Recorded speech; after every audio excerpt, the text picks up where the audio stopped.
సన్గా ఉన్నప్పుడు, మీరు ఫాదర్గా ఉన్నప్పుడు ఉన్న ఇవి ఇందులో ఏమైనా మీకు ఆ ఇంపాక్ట్ ఇది కనపడుతుందా? అరే తండ్రిగా నేను కొన్ని చేశాను, కొడుకుని కొద్దిగా ఇది చేస్తున్నాను, మా ఫాదర్ని ఇలా చేశాను అలాంటి ఇన్సిడెంట్స్? ఒకటే ఏంటంటే ఆ టైంలో నాకు సెల్ అవన్నీ లేవు కాబట్టి మనకి చెక్ చేసేంత ఇది లేదు. కాకపోతే ఎప్పటికప్పుడు ఇంటికి వచ్చిన తర్వాత మన బీరువాలో ఎక్కడో చోట మనం సపరేట్గా పెడతాం కదా బాక్సులు, అలాంటివి వెతికేసేవాళ్ళు నేను లేనప్పుడు. అది మా అమ్మ వెతికేది, మా నాన్న కాదు.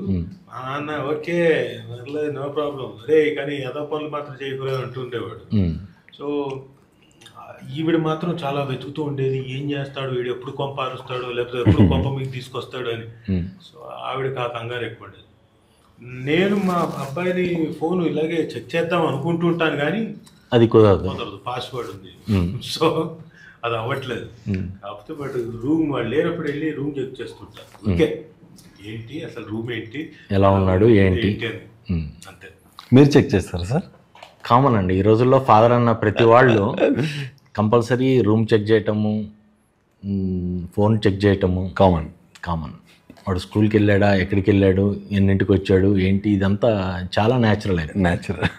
ఆ మాత్రం చూడకపోతే ఇంకా మనం కంట్రోల్ తీసుకోలేము. అంటే మన కంట్రోల్లో ఉండాలని కాదు, వాళ్ళ జీవితం బాగుండాలని.